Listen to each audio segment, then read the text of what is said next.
이어서 다음 이슈로 넘어가 보도록 하겠습니다.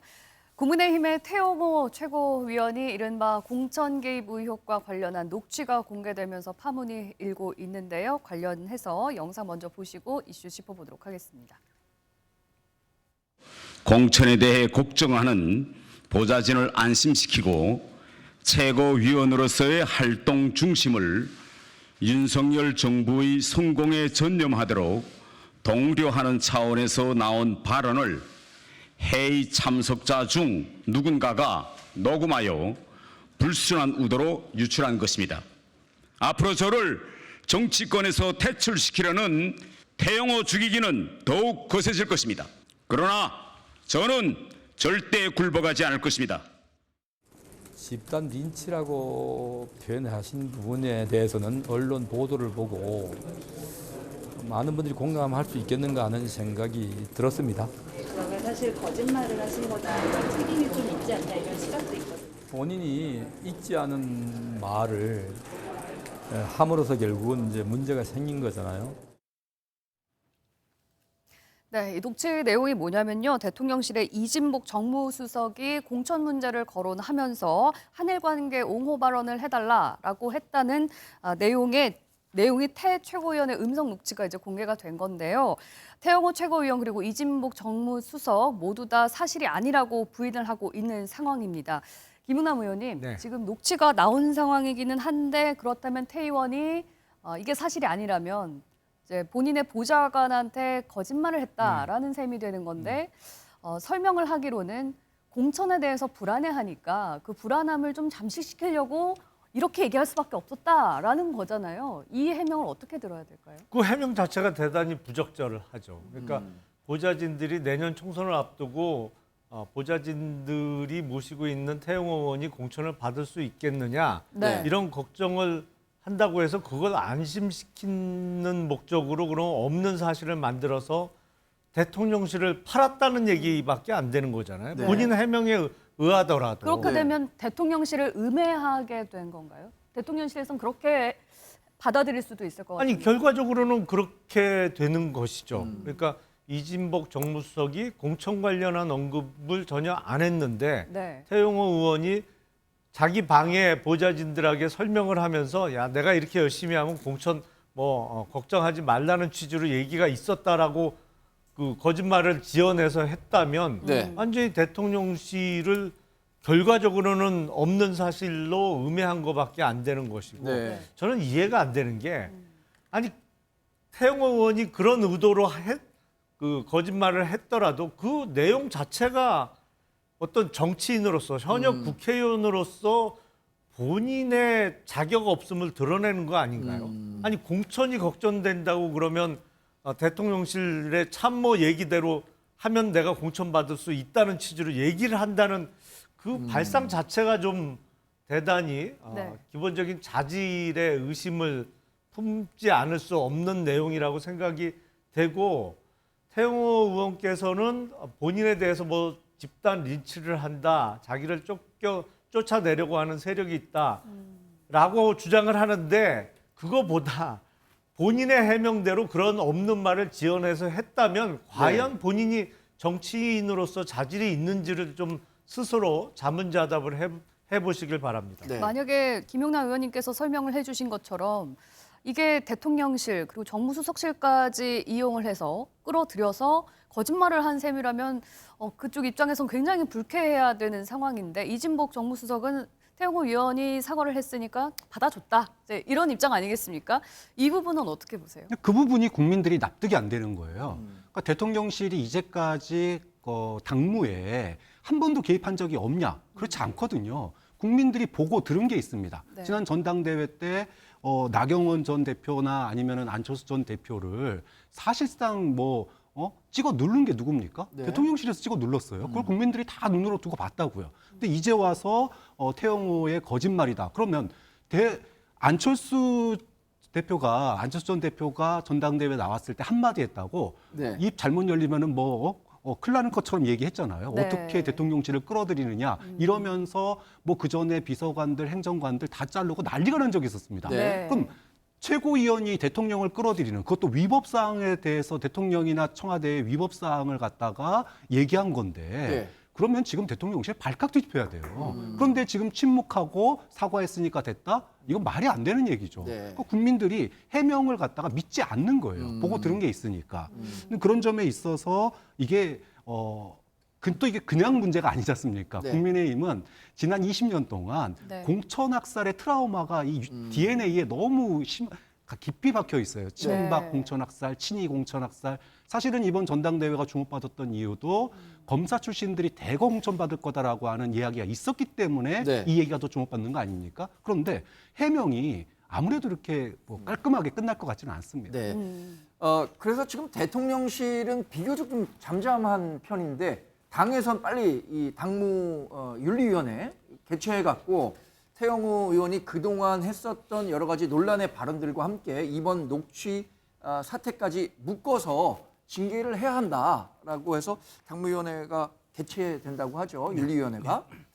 여기서 중징계 목소리가 굉장히 높은 것으로 지금 외부에 알려졌습니다. 분위기는 어떻습니까? 지금 보니까 사실 그 태영호 최고위원이 지난번에 뭐 김구 선생에 대한 재평가라든가 그다음에 그 4.3 사건에 대해서 뭐 북한의 사주라든가 이런 발언들은 그나마 이제 뭐 본인이 대한민국에 넘어왔지만 북한에서 본인이 배웠던 김일성 대학에서 배웠던 역사적 사실들 그대로 답습해서 온 거니까 사실 앞뒤가 안 맞는 행위예요. 그래서 네. 윤리 차원에서 어느 정도 징계하면 될 문제였는데 이번 사안 자체가 굉장히 폭발력이 있어요. 왜냐? 네.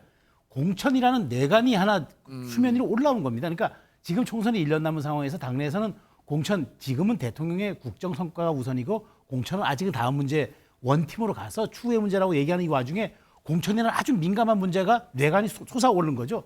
이게 태영호 의원이 의도했든 의도하지 않았든 지금 이게 국면이 완전히 전환돼 버린 상황이기 네. 때문에 네. 이건 정치적으로 매우 위중한 문제란 말이죠. 그래서 이게 당헌 그 김기현 대표가 윤리위원회에다가 이거를 다시 병합해서 이제 심사해라. 근데 사실 이거는 굉장히 이게 거짓말 논란이기 이전에 굉장히 이게 정치적인 파장이 큰 사건이라 네. 지금 그렇다면 대체적인 지금 이야기들이 당원권 1년 정지, 중징계 얘기가 네. 나온단 말이죠. 네. 당원권 1년 정지라면 태영호 최고위원 어떻게 됩니까? 출마 자체를 못 합니다. 네. 그럼 태영호 의원 최고위원으로서는 이게 지금 본인이 뭐 공천은 고사하고 당장 네. 출마가 막히게 생겼는데 이게 정말 이거 좀 뭐 청명해 죽을지 한식해 죽을지 모르는 이런 상황이 아니라 당장 죽게 생긴 일이거든요. 네. 이거는 문제가 다른 거죠. 그렇기 때문에 저는 태영호 최고위원 같은 경우나 김재원 최고위원 같은 경우가 오히려 전 최고위원 던질 수 있다고 봐요. 자진사퇴. 자진사퇴. 왜냐? 지금 이렇게 가서 끌려다니다가는 본인들이 정치 생명이 죽게 생겼는데 네. 그렇다면은 이거는 해볼 방법이 없지 않습니까? 그러면은 중징계를 면하는 대신에 자진사퇴로 그렇죠. 그러니까 자진사퇴를 해가지고 내려놓으면 이걸 공천은 면피하겠다. 받을 수 두 가지 효과가 있으니까. 있겠죠. 하나는 책임지는 모습을 보여가지고 본인들이 여기에 대해서 좀 뭔가 속지 않은 듯한 모습을 보이는 거고, 그다음에 윤리 결정전에 함으로써 윤리계의 부담을 조금 덜어주는 경우가 좀 있을 네. 수가 있겠죠. 이런 경우에 정치적 선택일 수도 있다. 그리고 당으로서도 나쁘지 않은 건 이렇게 고리가 돼버리면은 새로 또 선출을 안 해도 돼요. 네. 그냥 기존의 체제에서 운영하면 될 일입니다. 그렇기 때문에 기시다 답방이 끝나는 월이나 화요일쯤에 네. 오히려 윤리 직전에 저는 태영호 최고위원이 전격적인 것, 즉 최소한 네. 이걸 던져버리고 나면은 만일 1년 당원권 정지를 먹지 않으면 운신의 폭은 생기잖아요. 네. 그 다음 문제니까. 그래서 저는 그 가능성도 배제할 수 없지 않느냐는 조심스러운 분석을 내놓습니다. 그러면 그러니까 3일 연휴가 있었잖아요. 예, 예. 어린이날서부터 이제 3일 연휴 기간 동안에 상당히 태영호 의원이 뭐 굉장히 숙고를 할 수 있는 시간을 벌었다고 볼 수 있겠죠. 그럼 김영남 의원님. 아니 당 내에서도 사실은 이번 주말 안에 스스로 이제 사퇴를 해주기를 바라는 목소리가 많이 나올 수밖에 없는 게 시기적으로 지금 윤리위원회가 네. 월요일인 5월 8일 오후 4시에 개최가 예정되어 있습니다. 네. 그래서 아마 징계를 하게 되면 5월 8일 밤쯤 결과가 나올 것인데 공교롭게 기시다 총리 방한이 5월 7일, 8일이잖아요. 네. 그럼 8일 날 기시다 총리가 방한을 끝내고 출국한 이후에 한일 정상회담의 성과라든지 뭐 의미 같은 게 떠올라야 되는데 이게 자칫 잘못하면 윤리위원회 징계 결과가 다른 뉴스를 덮을 상황이에요. 네. 그러니까 당내에서도 윤리 결과 전에 좀 자진 사퇴를 해달라라는 목소리가 많이 나오고 있습니다. 근데 글쎄요, 본인들이 어떤 결정을 할지는 좀 지켜봐야 될 것 같습니다. 네. 이준석 전 국민의힘 대표는 어떤 얘기를 했는지 한번 직접 들어보고 대담 이어가겠습니다. 이게 그러니까 사실 태영호 의원은 징계를 왜 해야 되는지도 사실 불분명하거든요.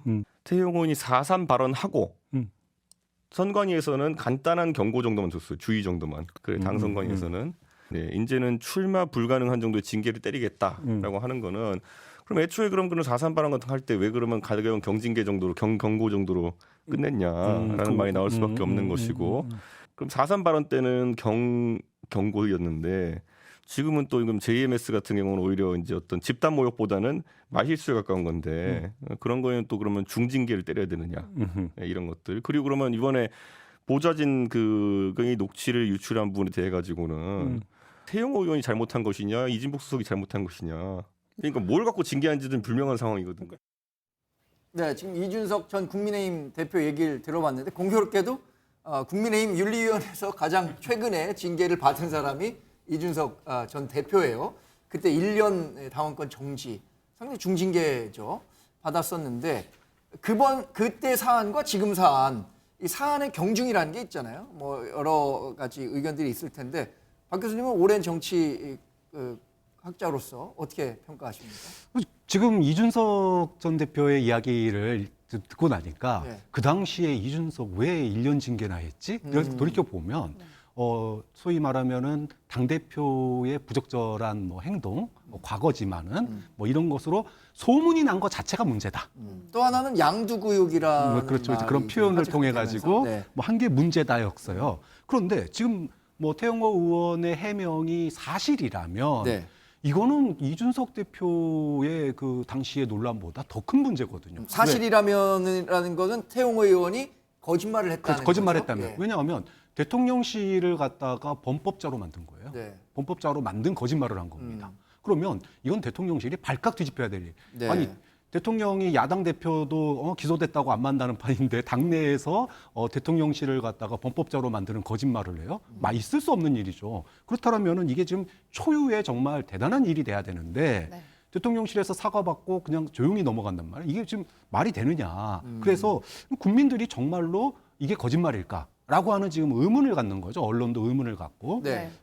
파장도 큽니다. 당시에 이준석 대표의 징계는 뭐 그 당시에만 하더라도 어쨌든 대안이 있었어요. 네. 소위 친윤이 당권을 잡으면이라는 대안이 존재를 했는데 지금은 이미 친윤이 소위 당권을 잡았습니다.